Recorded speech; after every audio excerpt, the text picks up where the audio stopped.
All right, so next, what can we do with a balanced equation?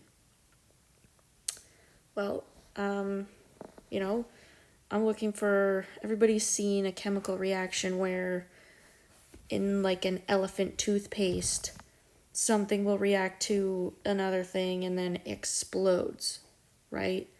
And obviously these people that are mixing these chemicals, they need to know what chemicals will cause this reaction and how much do we add.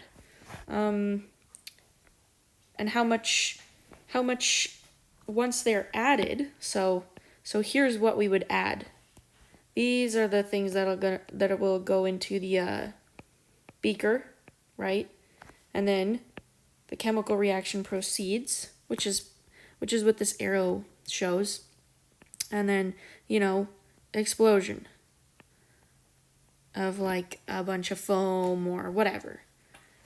But what we put in is not the same as what comes out. So believe it or not, in this chemical reaction, you're putting this compound in and you're adding it to oxygen, but what comes out is two different things. There's no oxygen there. So it's very helpful to know, okay, well, if I put this much in of one substance, how much will be on the other side? And now,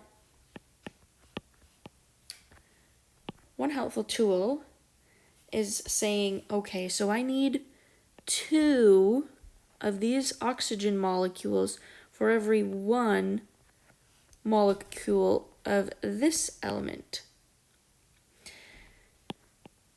And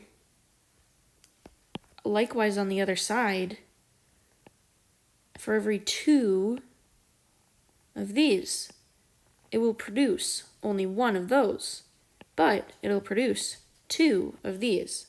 Because like I said in the other video, that's essentially, we just want 1 of these. One of the carbon dioxide molecules. So that's kind of how the ratio works. Now, there's the formula, moles equals mass over molar mass. And the units are going to be moles, and then equals mass, which is grams, over molar mass, which is grams per mole. So we see, like, if you're gonna multiply this times this, and you wanted to figure out what this was, you'd figure out, okay, cancel those out, I'd get mass. And that's just a little bit of a formula manipulation. So anyways, the ratio. If we have 2 moles of a substance, so we have 2 moles of one substance, how can we figure out the moles of the other chemicals in the equation? So this is very confusing. We have 2 moles, but I have 5 moles? What does that mean? So let's just say we want to know the actual moles of H2O. And I say, well, you have 0.5 moles of carbon dioxide. What does that mean? It's just moles is the number of particles that you can have. Just like you can have a mass, just like this number doesn't represent the mass. It just says, I need 2 for every 1 of these. That's all that means. That's just like a ratio. Now moles, again, is much like the mass, as in it's a quantity of the chemical. So we'll see what that means. All right, so we have 0.5 moles of carbon dioxide. Okay, sounds good. Now, the moles we want, we're just going to make this easier. We have 2 moles. Well, maybe we'll just say 0.5 to not get confused. All right, so 0.5 moles of carbon dioxide. Now that's just a very nice way to quantify how much we have, because I mean, we all know that we are breathing out carbon dioxide, and who knows how to weigh that. Are we going to put that on a scale? Probably not. So they can measure it in other ways. It's this thing called moles. So we're just going to write that in. 0.5 moles. Now, this nice ratio here, we have what over what. So the moles we want, that would be this one, 2. So this is the amount, or this is the element that we want to figure out. So we have 2 moles.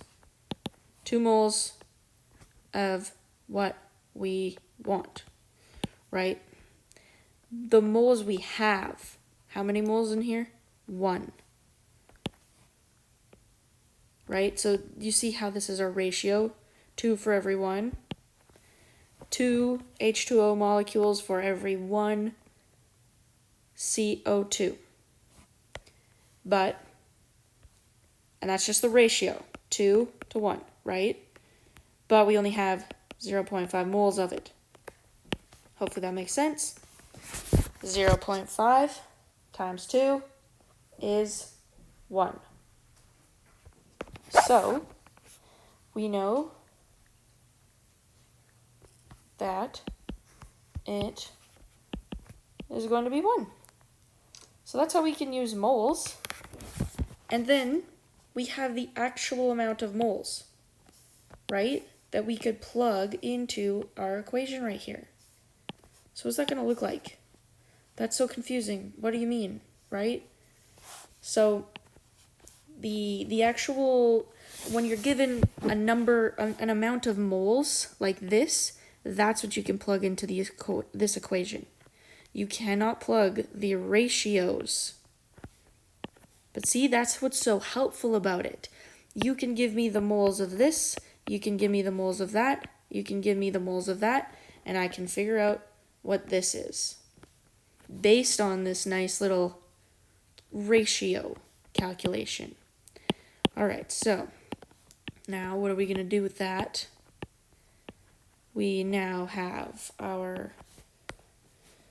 Okay, so plugging it in. Molar mass of H2O. Well, we can look on a periodic table. I already have it right here. Cheated a little, but you'll also get the molar mass when it comes time to the C3 day. Okay, so let's look at what we have. So the moles. Yes, we have 1 mole. And then we don't have the mass, but we would like to figure out what the mass is. Molar mass, 18.02 grams per mole. But how do we figure out this calculation? We would just multiply this number by this number.